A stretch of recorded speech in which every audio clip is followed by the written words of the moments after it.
Yo, what is up? So, I thought I would do a short video on Crysis Remastered using Lossless Scaling, because the last time I tested Lossless and Crysis Remastered, I didn't like it. It wasn't working great, and I did see ghosting within the image quality. But to my surprise, it is actually working really well now. I mean, really well.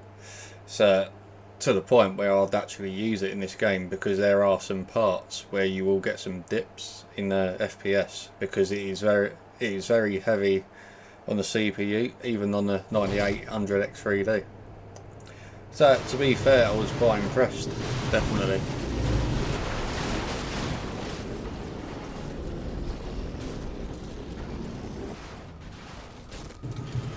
And before I started recording, I did try it, because what I've noticed is OBS seems to make some gameplay stuff a bit more, and I did notice that in another game I was playing. So, but without it, it was totally smooth when I was playing it without using OBS. I did notice a couple of stutters towards the end of the video, but so I suppose it could be something to do what OBS is doing with it. But yeah, I mean, I'd definitely think it's I mean, what I remember before, there was some ghosting on the crosshair, and I didn't like that. And then when I was spinning around with my character, it just didn't feel smooth at all. But it does seem to be, so the performance seems to be better. As I said in my last video, the performance is definitely less costly for your base FPS, so it won't knock it down as much. And it just feels, even in the shooter, it's feeling better for me. I mean, it's got to be good if I'm even using it, because I've been. This is actually, by the way, still 2x, so it's not 3x or 4x. I haven't changed my mind on that. I probably wouldn't. I mean, the furthest I would go would be 2x, because I think 3x and 4x, there is still more of a chance of artifacts. But even on 3x in Final Fantasy 16, it did look a lot better. So it's definitely improving in that. I mean, the last update to the 3.2 update to Lossless Scaling is definitely a lot better than the previous version, because there was a lot more negatives in the previous version in certain games. But it seems like, I mean, it did look pretty bad the last time I tried it on Crysis Remastered. But there is actually nothing wrong I've seen in the image quality on this game since I tried it out earlier today. So that is definitely a plus for me.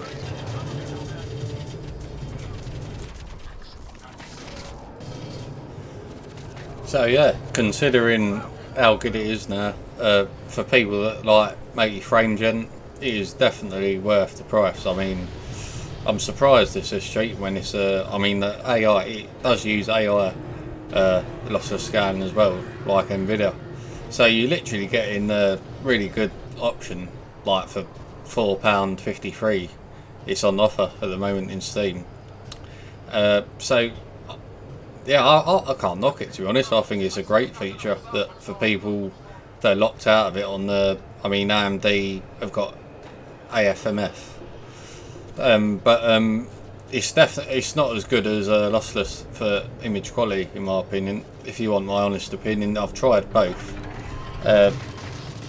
AFMF 2.1 for AMD, it's less costly, but image quality is definitely better. With it's dramatically reduced the ghosting there, so there's generally more ghosting on AMD's version of it. But so I mean, for the sake of a fiver, you can't knock it. You really can't knock it if you want to use it, and it gives you access. You can use it in any game.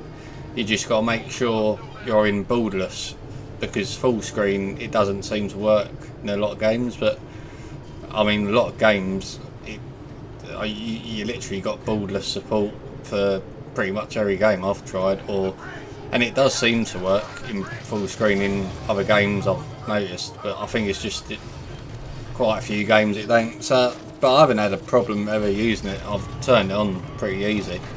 You just got to remember the combination of keys to turn it on. So it's Control Alt and S. So it's quite easy to use. I mean, it's not really hard to use, and you can turn that counter off top left if you want. So I'm literally getting over 200. It's doubling my FPS, and yeah, it did feel right when I'm shooting. I mean, I don't usually use it in shooters, but it just surprised me how well it's running. I mean, so, and again, there is parts in this game where it can be a bit sort of, it just dips in certain areas. So 1 minute we getting a really high FPS and then it'll dip in certain areas. But yeah, I mean, there was a little stutter there, but I wasn't even having that before I started recording, so I believe that is OBS. The drivers feel better after I've downloaded the Windows update. I did make a post about it. So I think there's probably some issues with the latest AMD drivers, but it seems to be a lot better. I mean, it's definitely, I think it could have been Windows being a bit slow with their latest update, because I've had that in the past where Microsoft haven't released an update and it's coincided with AMD's drivers, so they would release a driver that's working better with the Windows update that should have been out already. So I've definitely noticed that in the past, so that didn't surprise me. And so I think there's a few teething issues with the latest drivers. So, but I mean, it's definitely, I think the main issue now is probably OBS giving me some stutters at times. But if we go back to the game, I mean, definitely there was a mission before this. It was so smooth, like the whole way through when I wasn't recording. And going back to Lossless, I definitely think that is, if you're looking at the base FPS, it usually knocks about at least 20 to 25 FPS from what I remember. It was knocking a lot more off. So I think that's really impressed me, and the image quality has really impressed me, because I did look hard but I couldn't really tell the difference between 2x on and 2x off in this game. I did try it in Rebirth, Final Fantasy 16. I'm going to try it in some other games, see how that holds up. So yeah, I mean,